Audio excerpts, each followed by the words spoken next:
Dice versículo 34, y terminada la travesía, vinieron a tierra de Genesaret. Cuando le conocieron los hombres de aquel lugar, enviaron noticia por toda aquella tierra alrededor y trajeron a él todos los enfermos. Y le rogaban que les dejase tocar solamente el borde de su manto, y todos los que lo tocaron quedaron sanos. ¿Cómo quedaron todos los que lo tocaron? Muy bien, entonces vamos a orar. Vamos a decirle, Señor, tú estás aquí. Si Dios se le sienta al lado, ¿usted qué hace? Muy bien. ¿Y será que Él no está ahí? La Biblia nos dice que no tenemos que atravesar el espacio para verlo. No tenemos que atravesar ir a la profundidad del océano para buscarlo. No tenemos que ir al lugar de los muertos para traerlo, hacerlo venir de allí, no. Ahí donde estamos, donde está su palabra, está el presente. Así que en esta mañana vamos a orar, creyendo que Él está aquí. No porque yo se lo diga, ni porque usted se autoconvenza, no. Es que Él es fiel a su palabra. Y Él obrará en todos aquellos que escuchan el mensaje. Todos aquellos que escuchan el llamado y la invitación de acercarse a Él. Padre, en esta mañana estamos aquí, Señor. Tú nos has dado la vida, Dios. Una vida en esta tierra, Señor. Pero no solamente nos has dado una vida física, sino que dice tu palabra que tú moriste en la cruz del Calvario para arrancar y llevarte la maldición, las enfermedades, los dolores, los quebrantos, todo aquello que había sobre nuestra vida por causa de la desobediencia a tu palabra. Porque la paga del pecado es la muerte, pero el regalo, la dádiva de Dios es vida eterna en Cristo Jesús. Y así como moriste en esa cruz siendo justo, de igual manera, Señor, tú resucitaste de entre los muertos al tercer día, para que todo aquel que en ti crean tenga vida y vida abundante. Señor, y aquí estamos los que hemos creído y también los que no han creído, Señor. Aquí estamos reunidos, los que están siendo, Padre, los que han sido invitados, y hoy queremos encontrarnos contigo, porque de nada serviría, Señor, entrar por esa puerta y que nuestro corazón se cierre a tus palabras. De nada serviría entrar por esa puerta y que nuestro corazón y nuestra vida se aparte de ti. Padre, hoy estamos aquí y nos rendimos solamente ante ti, oh Dios. Gracias te damos, Jesús. Padre, quita toda distracción, todo pensamiento, todo lo que quiere perturbar y sacarnos. Que nuestra mente y todo nuestro ser, espíritu, alma y cuerpo, esté atento a lo que tú tienes que decir. Usa mi vida, Dios, conforme a tu palabra y conforme a tu verdad. Gracias te damos, Señor. En tu nombre hemos orado. Amén. Un día Mateo, el que escribió este evangelio, el que nos contó, estaba sentado en el puesto de los tributos públicos. ¿Cuál era el trabajo de Mateo? Cobrar los impuestos. A nuestros ojos cobrar impuestos no es malo, pero ¿sabe qué era lo que sucedía? Que cuando él cobraba los impuestos, pues no cobraba lo que era correcto, sino nos dice los demás evangelios que cobraban intereses. Y no solamente que cuando una persona no quería pagar, pues la obligaban a pagar. Y en lugar de ir pagando la deuda, pues cada día se hacía más grande esa obligación. Tenía a su cargo soldados romanos en caso de que la gente le dijera, no, pero ¿usted qué le pasa? Mateo, pues por su trabajo y su condición, tenía una buena posición económica, pero era despreciado por sus amigos. Era despreciado por sus parientes, por sus vecinos. Cuando lo veían, le volteaban la cara, escupían en el piso. Pero un día él estaba ahí sentado en el banco y pasó Jesús y le dijo, sígueme. Mateo había escuchado, había visto hablar a Jesús. Había escuchado a un hombre que estaba haciendo cosas y que en él se manifestaban los poderes. Él había escuchado acerca de las sanidades y todo lo que hacía este hombre. Y cuando le dijo, sígueme, él no lo dudó, sino inmediatamente entregó las llaves y se fue. Se fue a seguirlo. Tal vez Mateo no entendía ni pensó lo grande que era caminar con Jesús. Y usted está en este lugar, usted aceptó la invitación de... Yo sé que vinieron personas nuevas, solo que por temor, a uno le da miedo de que lo pasen al frente, que lo pongan a aplaudir. A uno le da temor, pero yo sé que aquí hay personas nuevas. Y también todos los que nos están escuchando. Usted está escuchando la invitación de aquel que le dijo, venga, busque a Jesús. Venga, acompáñeme. Vamos a un lugar a ver si Jesús hace algo con nuestras vidas. Y tal vez usted diga y tenga en su cabeza el argumento y las ideas y diga, no, Jesús no es real. Eso se lo inventaron en el siglo III. Eso lo hicieron los judíos para hacer de su nación que todos los ojos se pusieran en él. Pero sabe, aquí habemos más de 5 personas que hemos escuchado y hemos tenido contacto con esta palabra. Y si eso no fuera verdad, usted no seguiría aquí. ¿O qué le estamos dando en este lugar? ¿Les pagamos para que vengan? ¿Les decimos que tienen que simular que cuando cantan se entristezcan y salgan lágrimas de sus ojos? Esta palabra es real. Y esta palabra es la que obra. La Biblia nos dice en el Evangelio de Juan, capítulo 1, que el Verbo se hizo carne y habitó entre nosotros y vimos su gloria. Gloria del unigénito de Dios, lleno de gracia y de verdad. Es esta palabra que camina entre los hombres. Y cuando usted y yo nos acercamos a esa palabra que es Jesús, entonces esa palabra comenzamos a ver la gloria de Dios y la manifestación del poder de Dios. Iglesia, no dudemos. Mire, el mundo va a intentar por todos los medios para que usted deje de creer en la palabra del Señor. Para que usted deje de confiar en Dios. Para que usted haga a un lado la palabra y comience a confiar en sus pensamientos, en lo que le dice su corazón. Pero la iglesia está puesta en la tierra. Es muy hermoso lo que dice en Juan capítulo 17. Jesús sabe que ya va a partir. Y está hablando con el Padre. Y le está diciendo, Padre, el mejor lugar donde pueden estar mis discípulos es contigo. ¿Y sabe qué dice Jesús? Dice, pero no te pido que los saques del mundo, sino que los guardes del mal. Y le dice, guárdalos en tu nombre como cuando yo estaba con ellos, yo los guardé en tu nombre. Y le dice Jesús, y no solamente te pido por estos, sino por los que han de creer en mí, por la palabra de ellos. Hay otros que están allá afuera, que van a creer. ¿Qué necesitamos? Hablarles. Darles a conocer el mensaje de la palabra, de la verdad. No una religión. Usted va a encontrar en las páginas de los ateos que la mayoría se encontraron con una religión. Y la religión los engañó, los extorsionó. La religión se aprovechó de ellos y ahora están heridos y resentidos. Y buscan un argumento para sacar de su vida a Dios y a su palabra. Y están cerrados. Pero esta palabra tiene el poder, dice la Biblia, que es como martillo, que quebranta la roca, que la palabra de Dios es viva y eficaz, y que traspasa al hombre, traspasa su carne, traspasa su alma, y discierne las intenciones y los pensamientos del corazón. Esta palabra, en otras versiones dice escruta, escarba, y dice que ante la palabra no hay nada que se esconda. Así que Mateo, cuando comenzó a caminar con Jesús, él no se imaginaba lo que iban a ver sus ojos, lo que iba a poder hacer Dios a través de sus manos. Y es el reto que hoy el Señor quiere que usted y yo aceptemos. Camine con Jesús.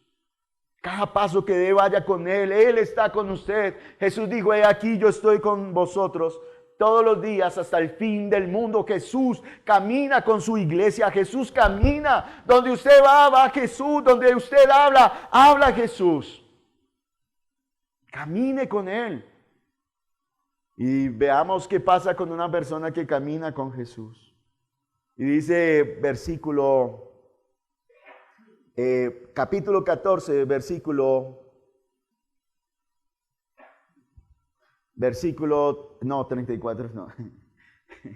Dice, versículo 28, dice, entonces le respondió a Pedro y dijo, Señor, si eres tú, manda que yo vaya a ti sobre las aguas.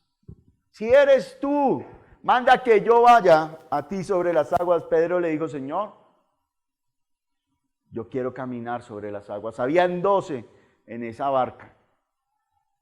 Y solo uno se atrevió a decirle, Señor, si es tu palabra, permite que yo camine sobre las aguas. ¿Cuántos de ustedes han caminado sobre las aguas?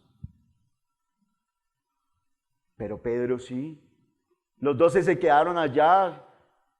Y yo quiero hacerle una pregunta. ¿Usted ya se arrodilló?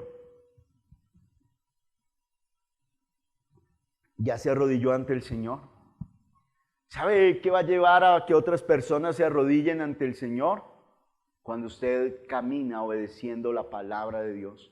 Entonces ellos se darán cuenta que eso no es un discurso, que eso no es un argumento, sino que verán la evidencia de que la palabra de Dios es poderosa, de que la vida de fe ocurren cosas sobrenaturales que usted y yo no podíamos hacer en nuestras fuerzas, que ni la ciencia ni todo el conocimiento pueden explicar, pero que Dios lo hace, porque Él es Dios y es Señor del cielo y de la tierra.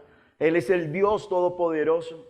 Y entonces dice que cuando Pedro le dijo, Señor, si eres tú, permite que yo vaya caminando a ti sobre las aguas. Y Jesús le dijo, venga. Y sobre esa palabra Pedro comenzó a caminar, y esa debe ser nuestra vida de fe. Y luego dice que otras personas, estos hombres, cuando regresaron Pedro y el Señor a la barca, dice versículo 32, y cuando ellos subieron en la barca, se calmó el viento.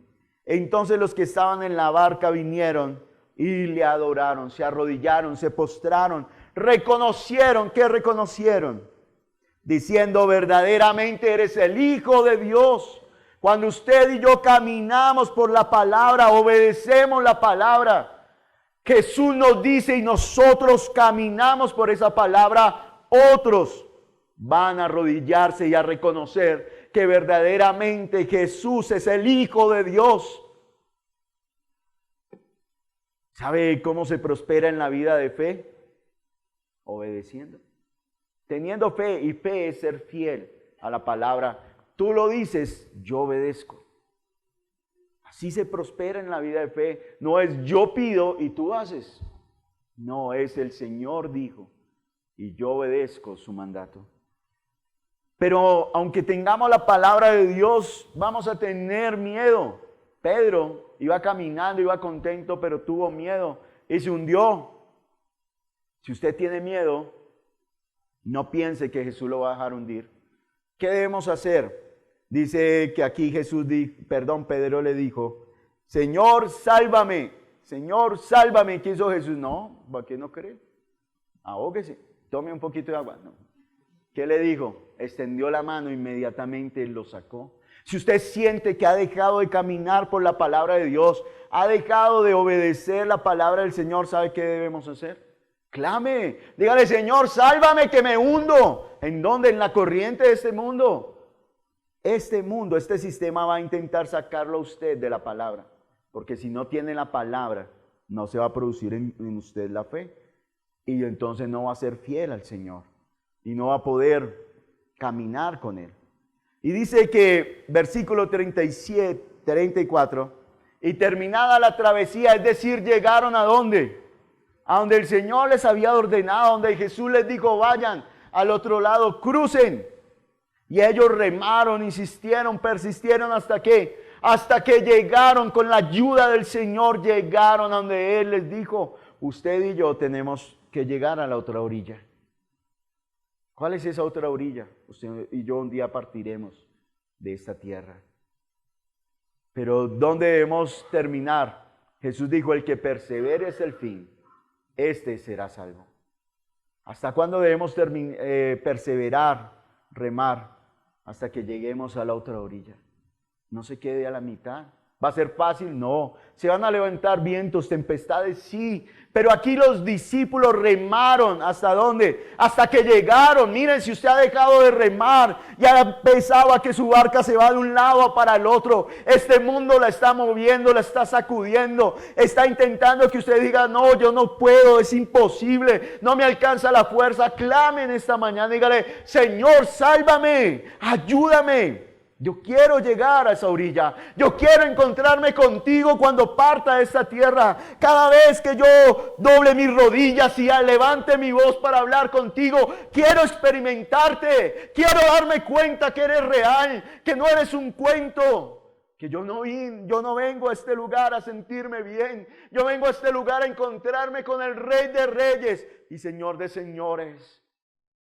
Que lleguemos a la otra orilla. No es tiempo de desmayar, no es tiempo de flaquear, es tiempo de animar a los otros a ¿qué? A persistir. Vamos a obedecer el mandato del Señor, iglesia. Debemos obedecerlo, debemos colocar todo nuestro esfuerzo. Pero tú esfuérzate en todo lo que has aprendido. Le dijo Pablo a Timoteo. Y dice que llegaron a la tierra de Genezaret. ¿Quiénes llegaron a esa tierra? Jesús y sus discípulos. Pero va a suceder algo. Cuando usted y yo reconocemos que verdaderamente Jesús es el Hijo de Dios.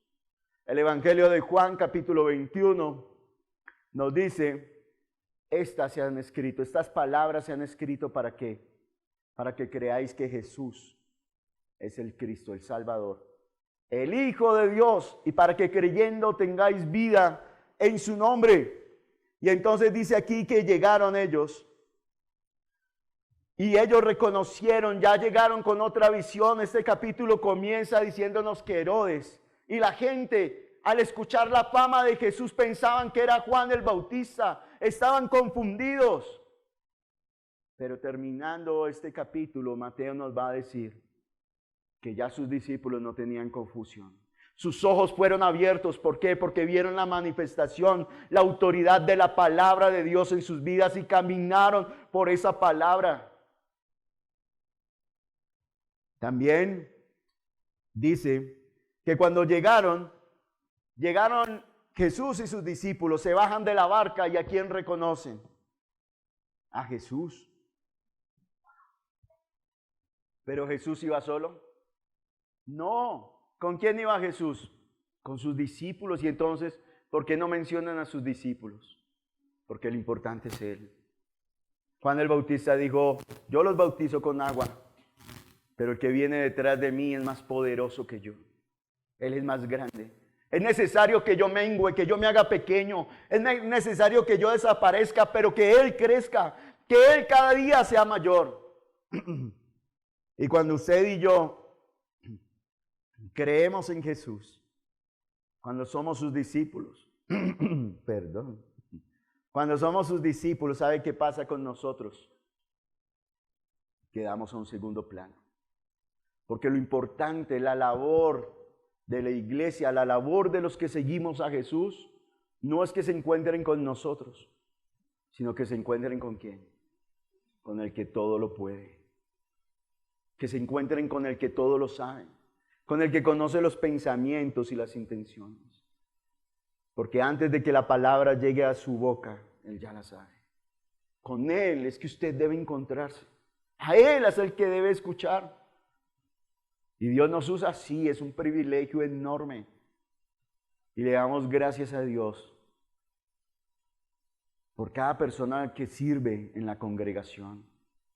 Le damos gracias a Dios por ustedes que están ahí con ese ánimo de servir al Señor. Y entonces dice que cuando llegaron reconocieron a Jesús. Y el que lo vio dijo, ahí está Jesús. ¿Y qué hizo? Comenzó a contarle a los otros.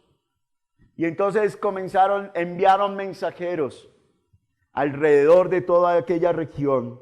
Y dice, enviaron noticias por toda aquella tierra alrededor y trajeron a él que todos los enfermos, los atormentados, los endemoniados, los que tenían plaga, los que tenían pestes, así dice en otra traducción, los trajeron a ¿quién? ¿Y quién estaba con Jesús? Sus discípulos. ¿Por qué los traían a Jesús? ¿Por qué había esa confianza? porque ya lo habían visto actuar. Usted tiene esa confianza en Jesús. Usted ya se arrodilló ante el Señor y le dijo, verdaderamente tú eres el Hijo de Dios. Verdaderamente tú tienes el poder y la autoridad. Verdaderamente en ti está puesta mi confianza. ¿Sí? Y aquí dice que había tanta necesidad, que apenas ven a Jesús, ¿qué hacen? Esparcen la noticia y los llevan ante Él.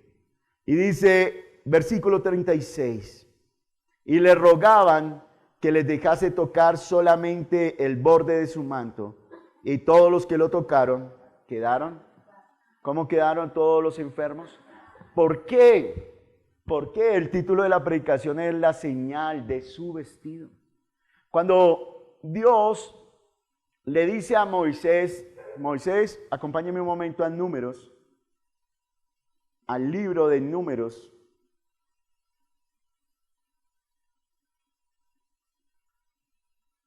capítulo 15.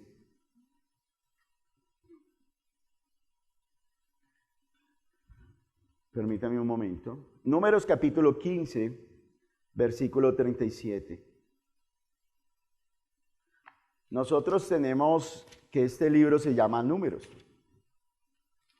pero en realidad en el hebreo este libro se llama Las Palabras del Señor. Las palabras de Dios, las palabras del Señor. Y entonces, Números capítulo 15, versículo 37, dice así.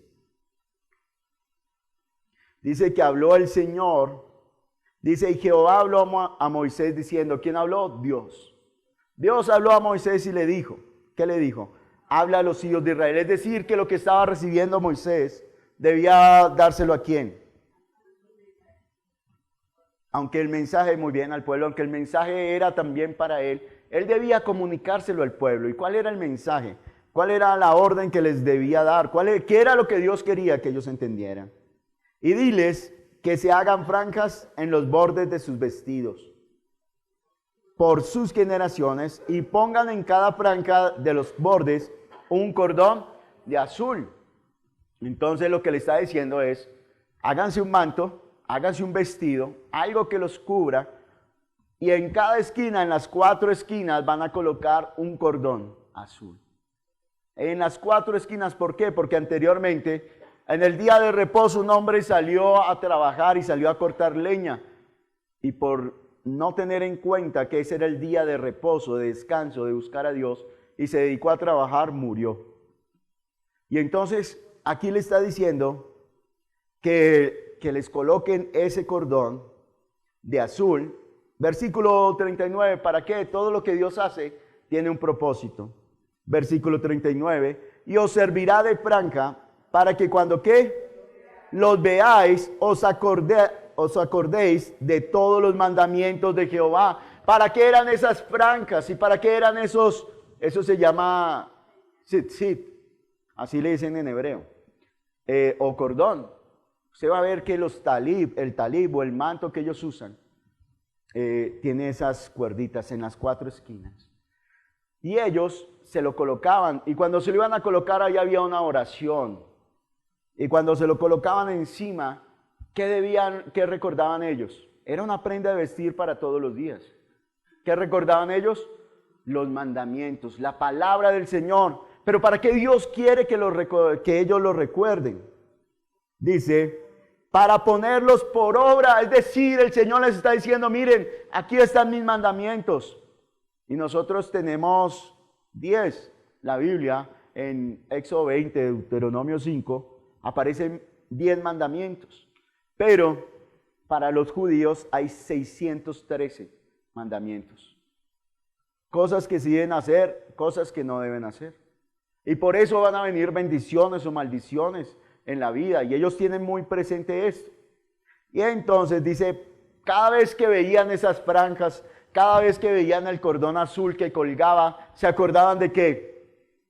Póngase un momento en ese, usted se está vistiendo y se va a colocar el manto y se acuerda de que estos son los mandamientos que Dios me dio, ¿para qué? Para que viva, para que viva.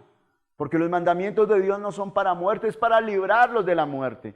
Es para que se acerque, llevarlos a la vida.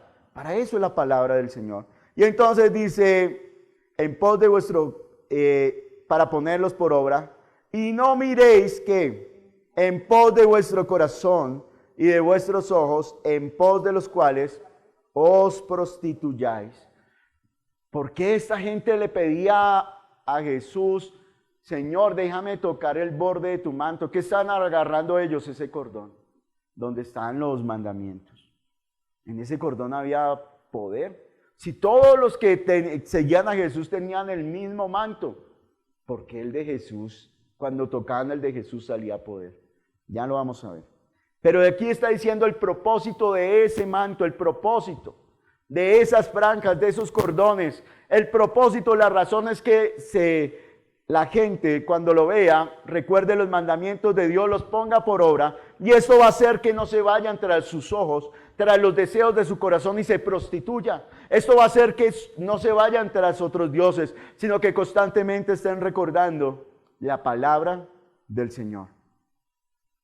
Nosotros, si usted le pregunta a una persona que tenga un tatuaje, pregúntele, y él le va a decir por qué se lo hizo. Nadie se hace un tatuaje porque sí, ay, este pedazo de piel está como chévere, hágame aquí algo.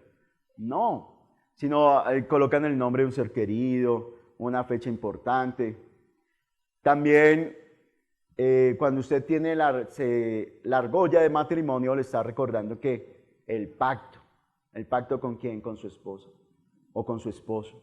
El compromiso que hizo delante de Dios con ese hombre o con esa mujer. Los adornos, los aretes, las cadenas, las joyas, tienen un significado y están mostrando algo. Están recordando algo. De igual manera, estos cordones están recordando que Dios lo creó para que viva por su palabra. Dios lo creó para que usted no se aleje y no siga su corazón, sino que siga la palabra de Dios.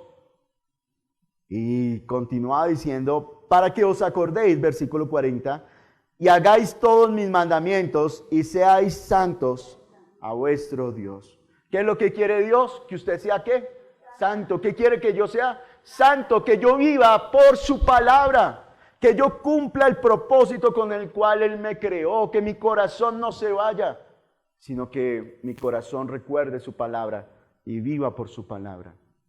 Ahora en estos tiempos en Israel están usando el manto, pero uno más pequeño que se lo colocan debajo de la camisa. ¿Por qué? Porque quieren recordar. O sea que cuando ellos se levantan y se van a vestir, se ponen esa prenda y lo recuerda y dice, yo vivo por la palabra de Dios. Mi vida es para obedecerle a Él. Mi vida es para mi Señor. Y dice, versículo 41, yo Jehová vuestro Dios que os saqué de la tierra de Egipto para ser vuestro Dios, yo Jehová vuestro Dios. El Señor termina diciéndoles, yo los saqué de la tierra de Egipto. Yo les di la libertad. Yo les di el descanso. Yo soy su Dios. Obedezcan mis palabras. Pero si rechazamos la palabra de Dios por seguir nuestro corazón, por seguir lo que queremos, ¿sabe qué va a pasar con nosotros? Pues nos vamos a desviar, nos vamos a prostituir, nos vamos a contaminar. Esta era la razón, o sea que cuando ellos vieron a Jesús, Jesús tenía este manto sobre su vida. Ese manto también lo usan para cubrirse en oración. Lo usan cuando van a orar por su esposa o cuando van a orar por sus hijos, los cubren con ese manto. Es parecido a un poncho, pero más bonito. Y dice que, ¿por qué el manto de Jesús, cuando lo tocaban, salía poder y el de ellos no? ¿Qué veían ellos en Jesús? Que este hombre no hablaba como los demás, sino que anunciaba la palabra con autoridad, con poder. Porque Jesús es el cumplimiento de la palabra, es el verbo que se hizo carne. Y cuando caminaba por esta tierra, la palabra de Dios estaba obrando, porque dice en el libro del profeta Isaías, porque mi palabra no volverá a mí vacía, sino cumplirá todo lo que le he mandado. Cuando Jesús caminaba, ellos se agarraron diciendo, La mujer de flujo de sangre se agarró de ese cordón diciendo, aquí está tu palabra, Señor. Y así como tú has prometido librarnos, así también tú has prometido corregirnos. Y se agarró a la palabra del Señor y por su palabra fue sanado, fue sanada. Y dice que estos hombres allá en Genezaret llegaron y se agarraron y le decían, déjanos tocar la palabra, déjanos vivir por la palabra. Y esa palabra trajo sanidad, libertad, les quitó todo lo malo. Porque el Hijo del Hombre no vino a esta tierra a condenar al mundo, sino que el mundo sea salvo por medio de él. Pero también porque cuando ellos venían a Jesús, tenían en su pensamiento algo. El manto de oración o el talif es grande. Hay unos más grandes que otros. Y cuando ellos se lo ponen, pareciera como si fueran unas alas. Acompáñame al Salmo 91.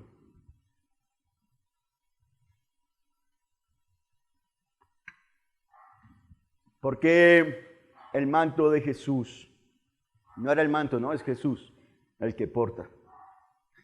Dice Salmo 91, versículo 1, eso no lo sabemos, pero léalo por favor. Dice, el que habita al abrigo del Altísimo morará bajo la sombra del Omnipotente. ¿Dios tiene abrigo? ¿Dios tiene abrigo? Pero aquí está diciendo el que habita al abrigo del Altísimo. Cuando venían y veían a Jesús, decía, Él es verdaderamente el Hijo de Dios. Y cuando acudían a Él, es como si Dios los cubriera con su sombra. Un día Jesús se para en la montaña y dice, Jerusalén, Jerusalén, ¿cuántas veces quise juntaros como la gallina junta sus polluelos? ¿Usted ha visto cómo los junta? ¿Cómo abre sus alas cuando hay peligro y sus polluelos se meten ahí y ella cierra sus alas y no se ven? La única que se ve es ella.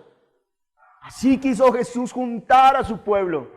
Pero ellos lo despreciaron, ellos lo desecharon y se fueron. Y aquí el Salmo 91 está diciendo, el que habita al abrigo del Altísimo morará bajo la sombra del Omnipotente. Versículo 2.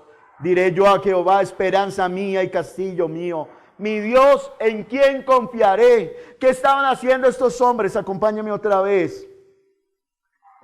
Sigamos leyendo. Él te librará del lazo del cazador, de la peste destructora. Con sus plumas te cubrirá y debajo de sus alas estarás seguro. Escudo y adarga es su verdad. No temerás el terror nocturno, ni saeta que huele de día, ni pestilencia que ande en oscuridad, ni mortandad que en medio del día destruya. Caerán a tu lado 1000 y 10,000 a tu diestra, mas a ti no llegará. Volvamos a Mateo capítulo 14, versículo 37. Dice, y le rogaban que los dejase tocar solamente el borde de su manto, y todos los que lo tocaron quedaron sanos. ¿Qué representaba el manto? ¿Qué representa Jesús? La palabra, el Emmanuel, y llamarás su nombre Emmanuel, Dios con nosotros. Dios en medio del hombre. Y se acercaron y lo tocaron. ¿Y cómo quedaron? Sanos. Ya se arrodilló. El detalle de su vestido, el adorno de su vestido no estaba ahí por casualidad. Y hoy podríamos tocar el manto de Jesús. Hoy podemos. ¿A dónde lo venden? ¿Dónde lo encontramos? ¿Sabe dónde está? Aquí en la palabra. Vez tras vez cuando Jesús llegaba a un lugar, con la palabra echó fuera a los demonios. Con la palabra sanó a las personas. ¿Qué necesita usted? ¿Qué necesito yo? Ir a Jesús y que con su palabra Él me limpie y me transforme. Que con su palabra Él me levante. Eso es lo que necesitamos como iglesia. Caminar por su palabra y no permitir que nuestro corazón y nuestros ojos se desvíen y nos contaminen, nos prostituyamos. Jesús es el cumplimiento de la palabra. Es en Él en quien encontramos libertad, sanidad. Es en Él, es en Jesús, iglesia. Yo le invito a que en esta mañana póngase de pie y vamos a orar.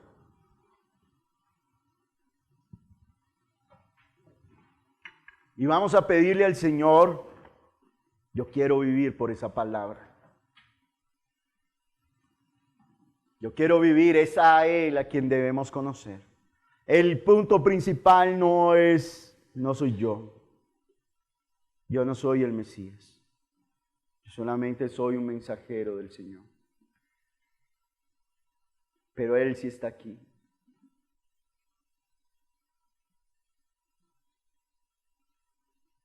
Solamente cierre sus ojos. Puede orar con los ojos abiertos, claro, pero se distrae. Pero ciérrelos. No pierda este momento. Hable con Dios. Señor, tú llegaste a este lugar, a Genezaret. Pero cuando los hombres te reconocieron, salieron a contarle a los que tenían enfermedades, plagas, a los que estaban atormentados. Jesús llegó. Jesús está aquí. Y trajeron a ti todos los que estaban enfermos y afligidos. Te los trajeron y tú los sanaste. Pero ellos se aferraron a tu palabra para recibir, Señor, la sanidad. Padre, es tanto la necesidad que hay en el pueblo. Padre, ayúdanos a ser sensibles ante esa necesidad e ir y contar de aquel que vive por los siglos de los siglos. Padre, en esta mañana te pedimos, Dios, yo sé que tú estás aquí, Señor. Yo sé que tú obras y que tú eres real. Y te pedimos, Señor, como iglesia, que tú seas obrando en nuestras vidas. Padre, no permitas que nuestro corazón se desvíe, sino por el contrario, que nuestros ojos se depositen en tu palabra. Que nuestro corazón se vuelva por tu palabra, que tengamos tu palabra como mandamiento para la vida, porque eso es lo que tú quieres. Las palabras que yo les he hablado, dijo Jesús, son espíritu y son vida. Y aquí estamos, Señor, queremos vivir por tu palabra. Despierta el corazón de tu iglesia. Despierta nuestras vidas, que hoy podamos ir ante ti, Señor, y decirte que tú eres grande, es que el importante es que el que sana eres tú, no es el hombre. El poder no estaba en Pedro, el poder no estaba en Juan, el poder no estaba en Judas, el poder no estaba en Jacobo. El poder está en Jesús y Él sigue vivo. La muerte no lo pudo retener. Si usted está enfermo en esta mañana, si usted tiene un mal que lo está quejando, si usted tiene una dolencia en su alma, en su corazón, si usted está preso del pecado y ha luchado y está sintiendo que se está hundiendo, que no puede salir aunque caminó por la palabra, está comenzando que se movió su piso y se está hundiendo ahora. Yo le invito a que clame al Señor, levante su voz y pida por su vida como lo hizo Pedro. Digo, Señor, sálvame. Señor, sálvame. Y al igual que hizo esta multitud que llegó, le digo, Señor, déjame tocar tu manto. Déjame tocarte, oh Dios. Deja que en mí se manifieste el poder que hay en tu palabra. Deja que en mí se manifieste el cumplimiento de tus promesas. Jesús es el cumplimiento de la palabra de Dios. En Jesús se cumple la ley. Pues Él cargó la ira que era sobre nosotros. Él cargó el castigo y el pecado. Y nos dio en retribución. Nos dio por gracia su amor, su misericordia y su verdad. Nos dio su vida, nos dio el perdón, nos dio la salvación y nos dio la sanidad, oh Rey. Maravilloso Señor, solo tú eres grande, solo tú eres eterno y solamente tú eres poderoso. Clame a Jesús. La gente no vino a buscar a los discípulos, la gente vino a buscar a Jesús. La gente fue a buscarlo a Él, querían tocarlo a Él, querían que Él los tocara. Porque es la palabra de Dios que camina en medio de la multitud. Él es el Emmanuel, el Dios con nosotros. Y tú estás aquí, Señor. Tú estás aquí, oh Rey. Tú eres maravilloso y eres eterno. Obra con poder, Señor. Obra en la vida y en los corazones, Señor, en esta mañana. Obra en los cuerpos, Padre. Oh, bendito Señor. Padre, que se manifieste tu poder ahora. En el nombre de Jesús. Tu palabra lo dice. que pondrán las manos sobre los enfermos y ellos sanarán. Y estas señales seguirán a los que creen en mi nombre. En el nombre de Jesús hablarán nuevas lenguas. En el nombre de Jesús, oh bendito Señor. Si les dieren a beber cosa mortífera, no les hará daño. En el nombre de Jesús pondrán las manos sobre los enfermos y ellos sanarán. En el nombre de Jesús, ponga su mano. ¿Usted cree en Jesús? Ponga su mano. Si usted dice, no, yo no creo en Jesús, busque a alguien que sí crea. Dígale, Jesús, aquí estoy, ayúdame. Sálvame, Señor. Sálvame conforme a tu misericordia y conforme a tu verdad. Sálvame. Aunque sean muchos los necesitados, a Dios no se le acaba el poder. Camine por la palabra, iglesia. Caminemos por la palabra y veremos las vidas de muchas personas rendidas, reconociendo que verdaderamente Jesús es el Hijo de Dios. El favor y la misericordia se manifestaron por su amor. Te invitamos a que te suscribas al canal de Nuestra Iglesia Viva y actives la campanita de notificaciones.